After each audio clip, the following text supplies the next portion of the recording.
Welcome back to Crossroads. I'm Shawn Brundidge, filling in for my partner in crime, Sheletta Brundidge. With me now is one of the world's greatest R&B and funk bands ever. I'm talking about a band that has given us pure, unadulterated funk hits for the last 35 years. Hits like Pick Up the Pieces, Cut the Cake, and my personal favorite, Schoolboy Crush. With me now on Crossroads, the Average White Band. Give us some introductions and what instruments you play in the band. Okay, my name is Fred Vigdor, Freddie V, and I play saxophone and keyboards. New guy, Rocky Bryant. I play drums. Tell me the story about how the Average White Band got started, and how did you get the name Average White Band?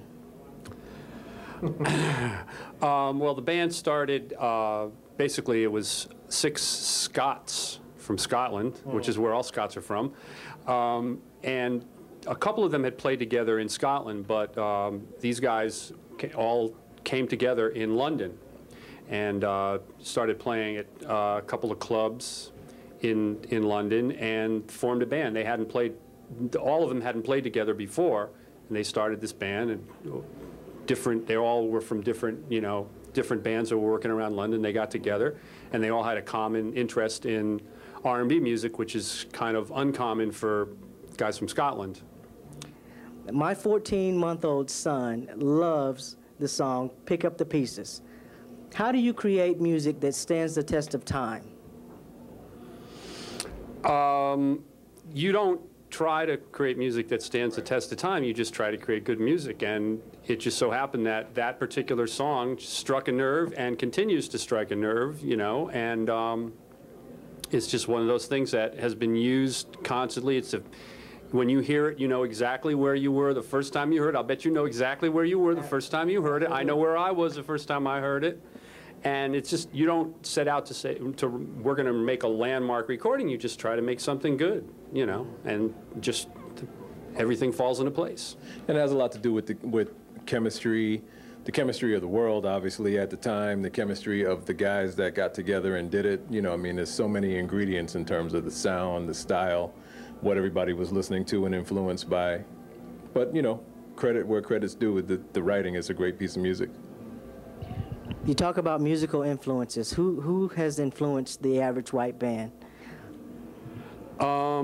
Their goal when the band started was to be the Spinners, like the Spinners, but have musicians in the band as well. But their idols and the people that they looked up to were people like Marvin Gaye, Donny Hathaway, right. and the Spinners were big. They really they loved those songs, and it was But they wanted to have that kind of vocal thing with great instrumental behind them. Mm-hmm. And with the craftsmanship of songs and arrangements, the whole deal. Mm-hmm. What do you think about the current state of musicianship today in the recording industry? We talk about this all the time. I'm going to let Rocky handle this one, because... Well, that's actually a kind of an interesting question because of the way you phrased it, where you said in the recording industry, because it almost is like there are two worlds happening now in terms of people that are doing things that you don't necessarily hear about in the recording industry, and then people that are heard on the radio frequently and on video television frequently. It's interesting. I mean, a lot of the things that are going on with the samples, I feel, are very cool, very hip, as far as mixing particular things that people that are used to hearing certain kind of harmonic structures are sort of put off by. But from a rhythmic standpoint, the way things are kind of put together, it's like they create other interesting harmonic things that you kind of have to almost get used to because I don't know, I'm kind of going off left. I know what I mean. Because of the way the rhythms are put together and because of the fact that things are sample-based, and we're talking about the sample-based things, just the harmonic things seem to fall in a certain other place that maybe, I don't know if guys are necessarily thinking about it from a harmonic place, but they're putting the rhythms together, and where the harmonic things fall, they just seem to fall. So then that creates a whole other thing with your ear, because if you listen to almost anything long enough, you actually kind of find, it finds a home in your musical person. So then all of a sudden, now you've opened up the parameters a little bit more, you know what I mean? Because now you're not just, maybe it's not just about do, re, mi, maybe there's some stuff in between those notes that now your ear is open to. So I kind of like it for that, in terms of the fact that it's kind of blasted open, you know, I mean, it's not even new anymore, but, so it's kind of, you know, it kind of forces you to just be a little more open. I kind of like that fact. You know, there's good music and there's bad music, you know, that's the bottom line, really. And there's elements of hip-hop, which is what you're talking about, essentially, is sample-based music that eventually is going to be part of, is really going to be part of the mainstream, and nobody's going to think twice about, you know, putting it in anything. So there's all, you know, and the thing is there's great musicians creating music everywhere. You just might not know about it. There's never a shortage. You know, people say, oh, you know, I can't hear anything good. I'm like, you're not looking, because there's more, it's more democratic nowadays because of the internet and everything else. So you can go out anywhere, and you can go on YouTube or whatever and find music, people, you know, MySpace, and find artists you never knew existed. So there's no shortage of great music.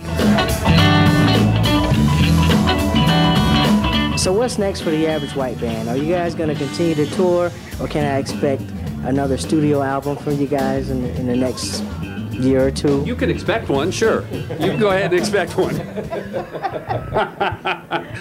The next project is going to be most likely a live DVD. We have a live CD now, which we recorded at B.B. King's in New York City. It's called Soul in the City. And it's available on the website, www.averagewhiteband.com. And we're working on a live CD. We don't know where a live DVD. We don't know where we're going to record it yet. And then probably some songs have to be written, and then we'll go back into the studio. So that'll take care of the next like 2 or 3 years, most likely. With a lot of road in between. Yes.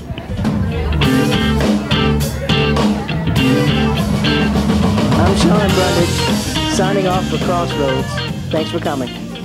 Thanks for having us, Shawn. Pleasure being here.